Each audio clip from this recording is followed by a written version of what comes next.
بسم اللہ الرحمن الرحیم۔ السلام علیکم ناظرین، میں ہوں مبرہ خان۔ تو ناظرین، میں نے آپ کو پچھلی ویڈیو میں بتایا تھا بدیل کی بہادری اور شجاعت کے بارے میں۔ بدیل کی شہادت کے بعد سندھ میں نہرون شہر کے لوگوں نے مسلمانوں سے ڈر کر آپس میں مشورہ کیا کہ یقیناً عرب اپنے مرنے والے سالاروں کا انتقام ضرور لیں گے اور ان کے حملے کا پہلا نشانہ بھی ہم ہی لوگ ہوں گے۔ اگر ان کے زبردست انداز میں حملہ آور ہونے سے پہلے ہی ہم ان کی اطاعت قبول کر لیں تو ہمارا شہر بربادی اور تباہی سے محفوظ رہے گا۔ ناظرین، نیرون نام کا یہ شہر موجود حیدرآباد تھا۔ مورخین لکھتے ہیں کہ حیدرآباد کا پورا نام پہلے نیرون ہی تھا۔ اس شہر کی بنیاد نبوت اور ہجرت کے درمیانی عرصے میں مغلوں کی فتح کے بعد اس شہر کا نام حیدرآباد مشہور ہوا، اس لیے کہ ایک حاکم حیدر علی ارغون نے اس شہر کو نئے سرے سے تعمیر کرایا تھا۔ یہ فیصلہ کرنے کے بعد نیرون شہر کے لوگوں نے حجاج بن یوسف سے رابطہ کرنے کا فیصلہ کیا۔ اس وقت نیرون شہر کا حاکم ایک شخص سندر و بدھ مت کا پیروکار تھا اور راجہ داہر کا ماتحت بھی تھا۔ اس نے راجہ داہر کو بتائے بغیر ایک وفد اپنی طرف سے حجاج بن یوسف کی طرف روانہ کیا اور حجاج بن یوسف کی خدمت میں گزارش کی کہ وہ مسلمانوں کے مطیع اور فرما بردار ہو کر رہنا چاہتے ہیں، اور ساتھ ہی سندر نے جذبہ دنیا قبول کرتے ہوئے مسلمانوں سے امن کی درخواست بھی کی تھی۔ حجاج بن یوسف نے نیرون شہر کے حاکم سندر کی اس استدعا کو قبول کر لیا۔ جواب میں اس نے سندر کو تسلی اور تشفیع دیتے ہوئے کہا کہ تم لوگ اپنی طرف سے بھی کوشش کرو کہ مسلمانوں کے قیدیوں کا کھوج لگا کر ان کی رہائی کا سامان کیا جا سکے۔ اس طرح نیرون شہر کے حاکم سندر نے مسلمانوں کے بڑے حملے سے پہلے ہی حجاج بن یوسف سے رابطہ قائم کر کے اور اس کی اطاعت اور فرما برداری قبول کرتے ہوئے اپنے اور نیرون شہر کے لوگوں کے لیے امان حاصل کر لی تھی۔ مسلمان سالار بدیل کے شہید ہونے اور مسلمانوں کی اس دوسری ناکامی کے بعد حجاج بن یوسف نے سندھ پر حملہ آور ہونے کے لیے ایک اور لشکر تیار کیا۔ اس لشکر کا سالار اس نے اپنے بھتیجے عماد الدین محمد بن قاسم کو مقرر کیا۔ ناظرین، محمد بن قاسم کا حلیہ کچھ اس طرح بیان کیا گیا ہے کہ محمد بن قاسم کا حلیہ بیان کرتے ہوئے مورخین لکھتے ہیں کہ محمد بن قاسم ایک خوبصورت نوجوان تھا۔ آنکھیں بڑی بڑی، پیشانی کشادہ، بازو گول، کلائیاں چوڑی، بدن کڑیل اور بھرا بھرا تھا۔ رنگ گلابی اور آواز روبدار تھی۔ اللہ تعالیٰ نے اسے فولاد کا دل اور جگر عطا کیا تھا۔ قدرت کی طرف سے محمد بن قاسم کو بلند خیال اور مستحکم ارادے اور بہادری کے جوہر عطا ہوئے تھے۔ وہ نہایت ہی خلیق اور حلیم الطبع، نرم روح اور شیریں بیان اور ہنس مکھ تھا۔ ہر چھوٹے اور بڑے سے نہایت میٹھی آواز اور محبت سے گفتگو کرتا۔ لشکر میں اس سے بڑی عمر کے بہت سے لوگ شامل تھے جو اس کے ماتحت تھے۔ وہ ان سب سے بے حد عزت اور احترام کے ساتھ پیش آتے تھے۔ بہرحال حجاج بن یوسف نے سندھ کی سپہ سالاری کے لیے محمد بن قاسم کو منتخب کیا، جو اس کے خیال کے مطابق سندھ کی طرف بھیجے جانے والے لشکر کی بہتر ایمانداری کی کر سکتا تھا۔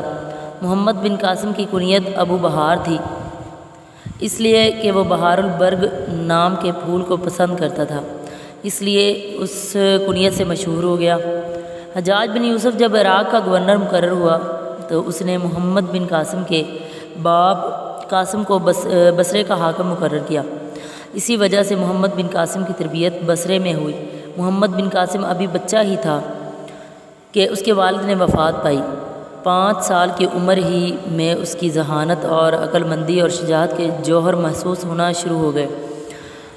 اس کا خاندان غربت کی وجہ سے محمد بن قاسم کو اعلیٰ تعلیم نہ دلا سکا، اس لیے محمد بن قاسم دمشق جا کر لشکر میں بھرتی ہو گیا۔ لشکر میں شامل ہونے کے بعد وہ انتہائی قابل، تجربہ کار اور جنگ کا بہترین تجربہ رکھنے والے سالاروں کے تحت اپنی خدمات انجام دیتے رہے۔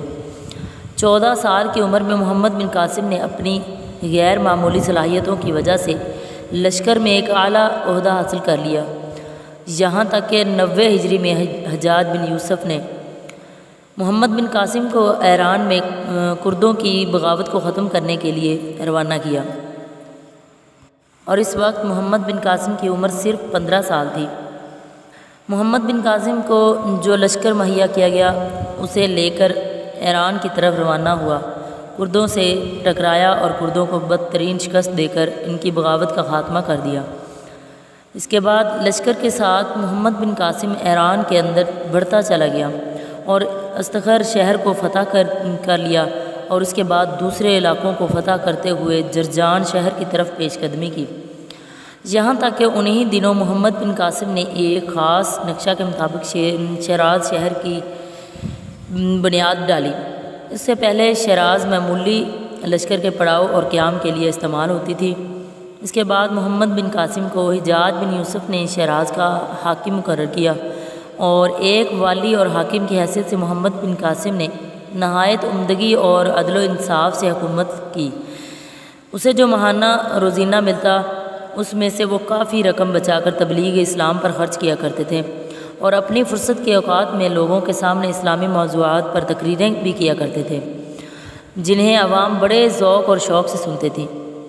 محمد بن قاسم کے خلوص اور ایمانی قوت کی اس دور کے جلیل القدر علماء بھی تعریف کیا کرتے تھے۔ جس زمانہ میں حجاج بن یوسف نے ایک بار پھر سندھ پر حملہ آور ہونے کا پختہ ارادہ کیا، اس وقت محمد بن قاسم ایران میں مقیم تھا، اور اس قیام کے دوران حجاج بن یوسف نے اسے حکم دے رکھا تھا کہ وہ اپنے لشکر کے ساتھ حرکت میں آئی اور رے شہر کو فتح کرے۔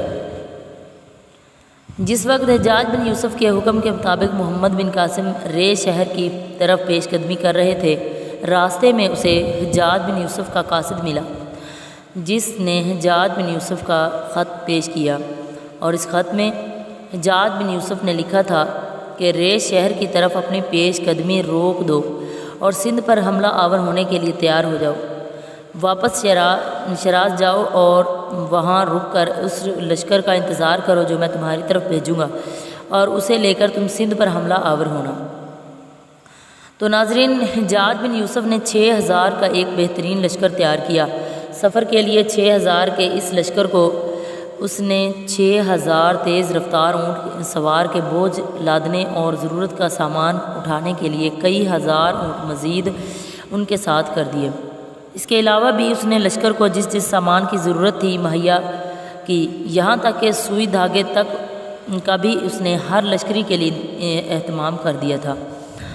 اس نے لشکر کے لیے خوراک کا اس حد تک انتظام کیا کہ عرب چونکہ سرکہ کو بہت شوق سے کھاتے تھے، اس نے روئی سرکہ میں بھگو کر سائے میں خشک کی، پھر اس روئی کے گٹھے بنوا کر جہازوں میں روانہ کیے تاکہ جب لشکر کو سرکہ کی ضرورت ہو وہ روئی تر کر کے اس کو چھان لیا جائے اور لشکریوں کو کسی قسم کی تکلیف نہ ہو۔ عام رسد کے سامان کے ساتھ ساتھ حجاج بن یوسف نے محمد بن قاسم کے لیے 30,000 دینار کی ایک رقم بھی مہیا کی۔